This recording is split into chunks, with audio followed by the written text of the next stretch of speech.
lagi di channelnya Irma Safitri, channel yang membahas pelajaran kimia.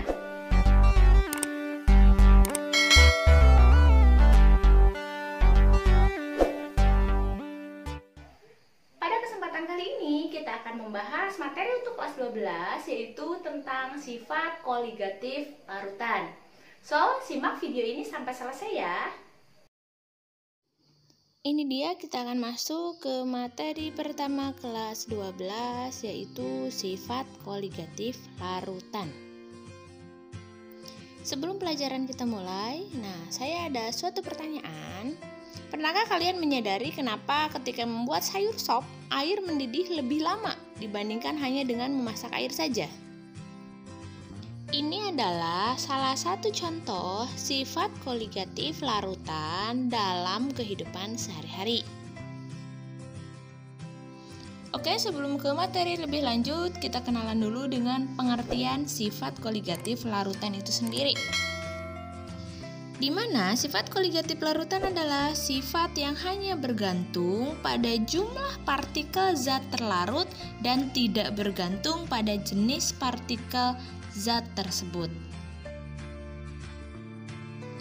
Untuk jenisnya dari sifat koligatif larutan itu ada 4 jenis, yaitu yang pertama ada penurunan tekanan uap atau delta P, yang kedua kenaikan titik didih atau delta TB, yang ketiga penurunan titik beku atau delta TF, dan yang keempat adalah tekanan osmotik atau osmosis. Kita bahas satu-satu ya. Yang pertama ada penurunan tekanan uap atau delta P. Pada tahun 1880-an, kimiawan Prancis F.M. Roth mendapati bahwa melarutkan suatu zat terlarut mempunyai efek penurunan tekanan uap dari pelarut. Seperti tertera pada gambar, kalau partikel zat terlarut akan mengikat partikel terlarut sehingga menyebabkan penurunan tekanan uap dari pelarut. Yang kedua, yaitu kenaikan titik didih atau delta TB. Titik didih pelarut adalah suhu pada saat tekanan uap jenuh cairan itu sama dengan tekanan udara luar atau suhu pada saat pelarut tersebut mendidih. Dan selisih antara titik didih larutan dengan titik didih pelarut itulah yang kemudian disebut dengan kenaikan titik didih. Artinya titik didih larutan akan lebih tinggi dibandingkan dengan pelarut. Bisa dilihat di ilustrasi gambar berikut, ketika adanya penambahan suatu zat ke dalam suatu pelarut maka bisa menyebabkan titik didih yang lebih tinggi dibandingkan dengan titik didih pelarut murni. Untuk yang ketiga, yaitu penurunan titik beku atau delta TF, di mana titik beku suatu cairan adalah suhu di mana tekanan uap cairannya sama dengan tekanan uap padatannya atau suhu pada saat dia membeku. Dan selisih antara titik beku pelarut dengan titik beku larutannya itulah yang disebut dengan penurunan titik beku. Jadi, titik beku larutan akan lebih rendah jika dibandingkan dengan titik beku pelarut murni. Saya ilustrasikan dengan es yang merupakan pelarut ya, berbeda dengan es krim. Nanti titik beku es krim akan lebih rendah daripada hanya kita membekukan es batu. Yang keempat itu ada tekanan osmotik, di mana osmotik merupakan proses di mana suatu molekul pelarut bergerak melalui membran permeabel dari larutan dengan konsentrasi rendah ke konsentrasi yang lebih pekat. Di mana membran semipermeabel ini hanya bisa dilewati oleh pelarut dan tidak bisa dilewati oleh molekul terlarut. Oke, sampai sini sudah dipahami kan ya, kenapa ketika kita membuat sayur sop memerlukan waktu mendidih lebih lama dan kenapa ketika kita membuat es krim akan membeku lebih lama. Kalau ada pertanyaan, boleh dituliskan di kolom komentar ya Dek ya. Sebelum kita mulai menghitung sifat koligatif larutan, kita kenalan dulu dengan satuan konsentrasi. Ada 4 satuan konsentrasi yang akan kita pakai, yaitu persen massa, fraksi mol, molaritas, dan molalitas. Yang pertama ada persen massa. Persen massa adalah kadar zat atau perbandingan zat terlarut yang dibandingkan dengan massa keseluruhan zat dalam larutan. Rumusnya bisa dituliskan kalau persen zat terlarut sama dengan massa terlarut per atau dibagi dengan massa larutan secara keseluruhan kalikan dengan 100%. Yang kedua, fraksi mol. Fraksi mol merupakan perbandingan antara konsentrasi mol zat terlarut atau pelarut terhadap dengan mol total atau mol larutannya. Sehingga bisa dituliskan XT yaitu artinya fraksi mol terlarut dan XP adalah fraksi mol pelarut.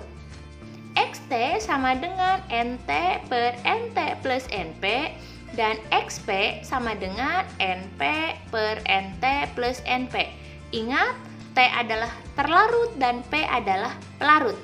Dan jika dijumlahkan XT tambah XP itu harus sama dengan 1. Yang ketiga ada molaritas. Molaritas adalah banyaknya mol zat terlarut dalam 1 liter larutan.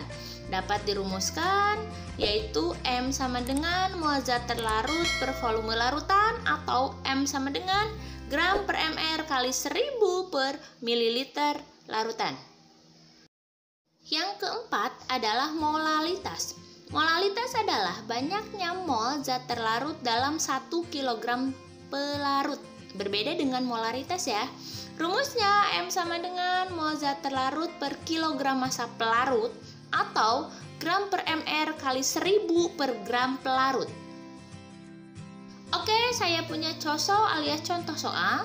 Sebanyak 10 gram NaOH dilarutkan ke dalam 40 gram air sehingga diperoleh larutan dengan massa jenis 1,5 gram per mili dengan ArNa23, ArO16 dan ArH sama dengan 1. Hitunglah A persen massa, B fraksi mol NaOH, C kemolaran dan D kemolalan.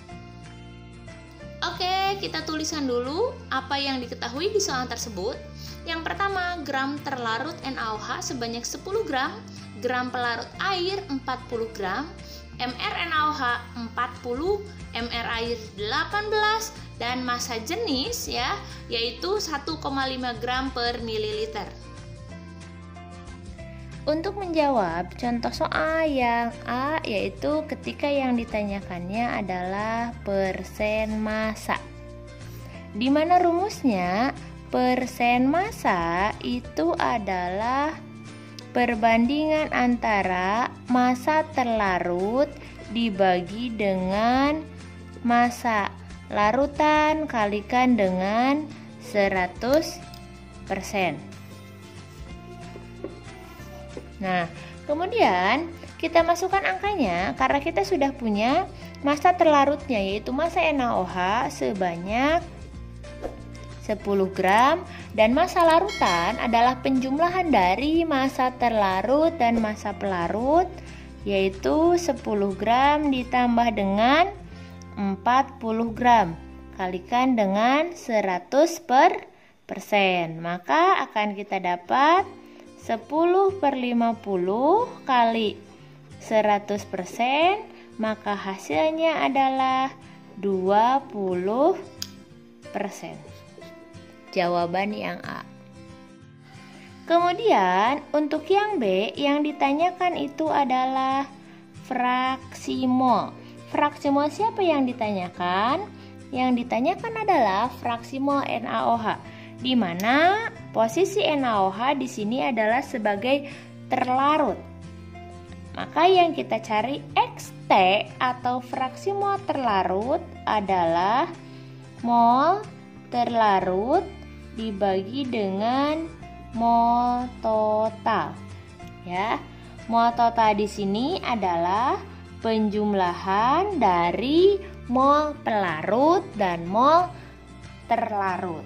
Nah, kita cari dulu mol NaOH sebagai terlarut. Itu rumusnya gram per mr, gramnya 10, mr-nya 40, ketemu 0,25 mol. Kemudian mol H2O atau air sebagai pelarut, gram per mr sama dengan 40/18, ketemu 2,22 mol. Kita masukkan ke dalam rumus Xt sama dengan 0,25 mol terlarut per mol total, yaitu 0,25 ditambah 2,22. Kita ambil dari sini ya. Kita akan dapat 0,25 per 2,45. Hasilnya adalah 0,1. Yang ketiga, ketika yang ditanyakannya adalah kemolaran atau molaritas ya. Kalau yang biasa tadi rumusnya itu adalah gram per mr kali 1000 per mililiter.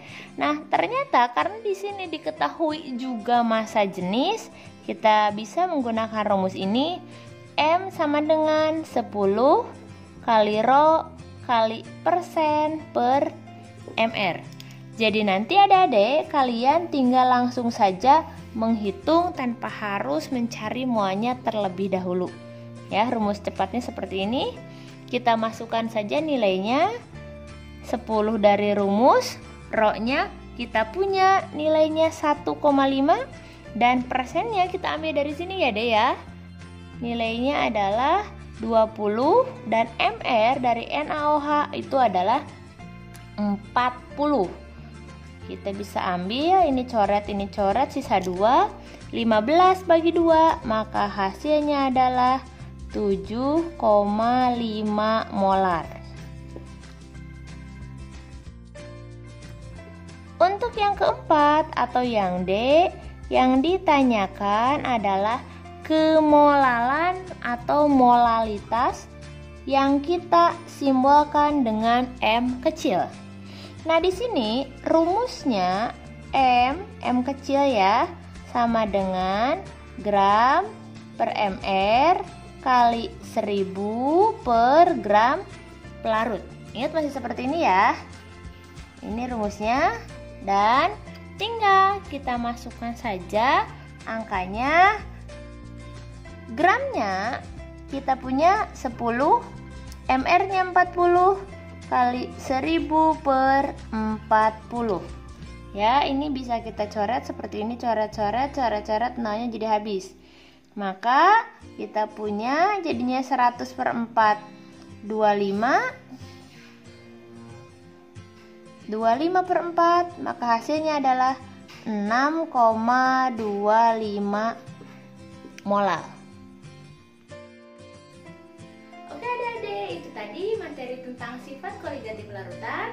Sampai jumpa di video selanjutnya.